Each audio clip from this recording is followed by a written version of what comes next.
Baiklah anak-anak, sekarang kita masuk di subtema 1, hewan dan tumbuhan di lingkungan rumahku.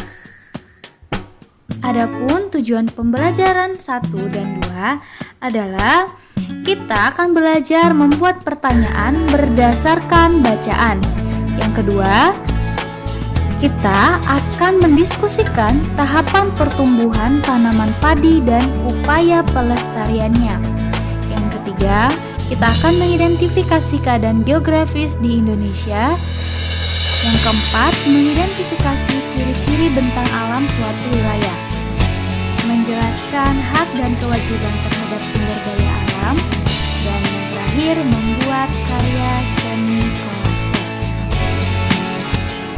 Nina dan keluarganya mengonsumsi nasi sebagai makanan pokok. Nasi berasal dari biji padi yang sudah dipisahkan dari kulitnya. Biji padi yang sudah siap dimasak kita sebut sebagai beras. Beberapa saudara Nina di desa menanam padi. Nah, hasil panen padi nantinya akan dijual ke kota. Apakah keluarga kamu juga mengonsumsi nasi sebagai makanan pokok? Tahu nggak kamu persebaran tanaman padi di Indonesia? Nah, kalian bisa perhatikan buku kalian di halaman 3 tema 4C ya. Di situ terdapat teks mengenai padi. Nasi adalah makanan pokok sebagian besar penduduk di dunia, termasuk penduduk di Indonesia. Nasi merupakan olahan beras yang berasal dari tanaman padi. Banyak penduduk Indonesia yang menanam padi. Selain karena nasi sebagai makanan pokok masyarakat Indonesia, keadaan alam dan iklim di Indonesia juga sangat mendukung untuk menanam tanaman padi. Indonesia memiliki iklim tropis, tanah yang subur, dan air yang cukup sehingga padi dapat ditanam di Indonesia. Indonesia merupakan negara penghasil beras terbesar ketiga di dunia loh. Nah, ada 10 wilayah di Indonesia yang menghasilkan beras dalam jumlah banyak, yaitu Jawa Timur sekitar 1,1 juta ton per tahunnya. Yang kedua, Jawa Tengah sekitar 779.000 ton per tahun. Dan yang ketiga, Jawa Barat sekitar 540.000 ton per tahun, Sulawesi Selatan sekitar 490.000 ton per tahun, Nusa Tenggara Barat sekitar 155.000 ton per tahun, DKI Jakarta dan Banten sekitar 86.000 ton per tahun, Lampung sekitar 69.000 ton per tahun, Sumatera Selatan sekitar 68.000 ton per tahun, di Yogyakarta sekitar 66.000 ton per tahun, dan Aceh sekitar 46.000 ton per tahunnya.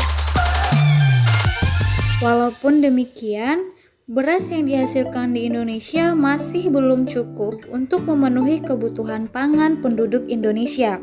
Rata-rata konsumsi beras setiap orang per tahun adalah 140 kg.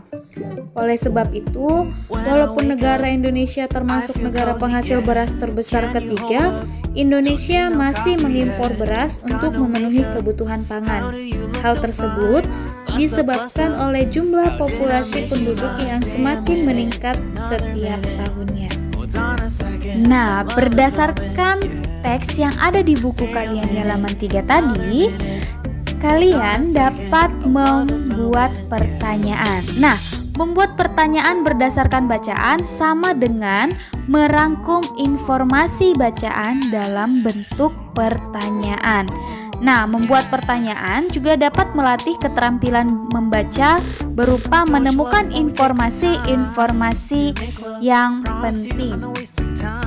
Nah, saat membuat pertanyaan, kalian boleh menggunakan 5W ditambah 1H. Apa saja sih 5W ditambah 1H? 5W ditambah 1H itu what yang artinya apa, when kapan, where di mana, who siapa, why mengapa, how bagaimana. Nah, kamu bisa saja membuat pertanyaan dari unsur 5W sehari-hari dengan seperti ini. Contohnya, mengapa padi cocok ditanam di wilayah Indonesia? Nah, tentu kamu sudah tahu dong jawabannya apa. Karena Indonesia memiliki iklim tropis dan tanah yang subur beserta air yang cukup. Oke, next. Untuk tahapan pertumbuhan tanaman padi, pasti kalian sudah tahu dong. Ya, yang pertama kali adalah benih padi, biji padi yang sudah tua. Kecambah adalah benih padi yang sudah ditanam akan menjadi kecambah dan muncul ke permukaan. Dan yang ketiga, bunga.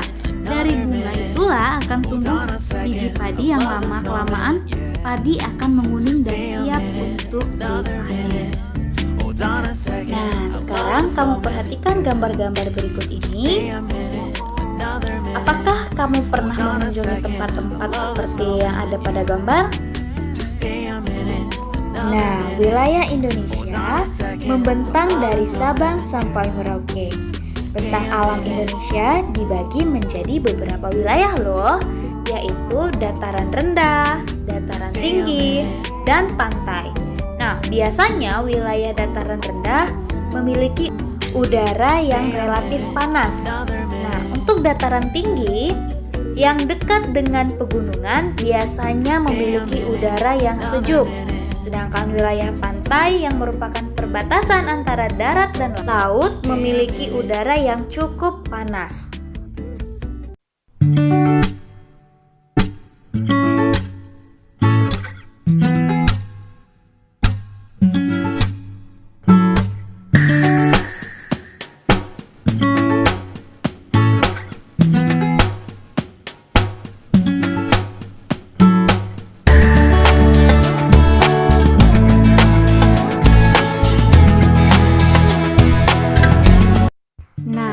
Kegiatan ekonomi tersebut sangat berpengaruh terhadap kesejahteraan rakyat.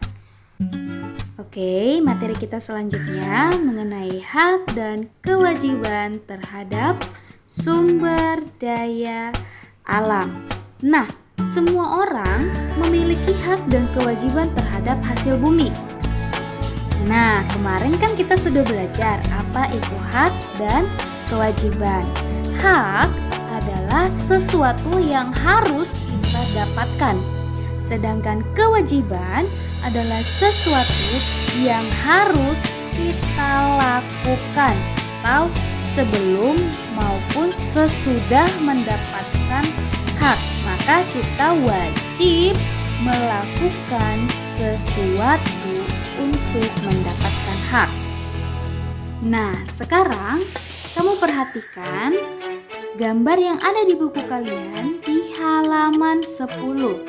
Nah, Lani dan keluarganya selalu makan bersama. Pada saat mengambil makanan, adik Lani selalu menginginkan nasi yang banyak. Namun, ia belum bisa mengira-ngira banyak makanan yang mampu ia makan, sehingga makanannya sering tidak habis. Ibu selalu mengingatkan adik Lani agar mengambil makanan secukupnya. Jika kurang, ia bisa mengambil lagi. Akan tetapi, adik Lani tetap saja mengambil makanan dalam jumlah banyak. Ia berjanji akan menghabiskannya. Nah, dari teks tersebut, bagaimana menurut kamu kebiasaan adik Lani? Pasti nggak baik ya, karena membuang-buang makanan itu sama saja kita tidak melakukan kewajiban terhadap hasil bumi kita. Nah, siapa sajakah yang telah dirugikan dengan sikap adik Lani tadi? Tentu saja semuanya. Karena sikap adik Lani merugikan semuanya. Contohnya saja, masa kita membuang-buang makanan tetapi masih ada saja orang yang sulit mendapatkan beras yang untuk diolah menjadi nasi. Nah, maka dari itu, mengambil makanan secukupnya agar tidak tersisa dan terbuang merupakan salah satu sikap bijak yang harus dilakukan untuk menghemat sumber daya alam kita.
Oke deh anak-anak, demikian penjelasan materi kita pada hari ini.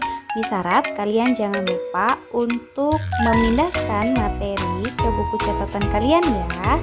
Dan Miss ingatkan kembali, jangan lupa tetap jaga kesehatan dan lakukan aktivitas sesuai dengan protokol kesehatan.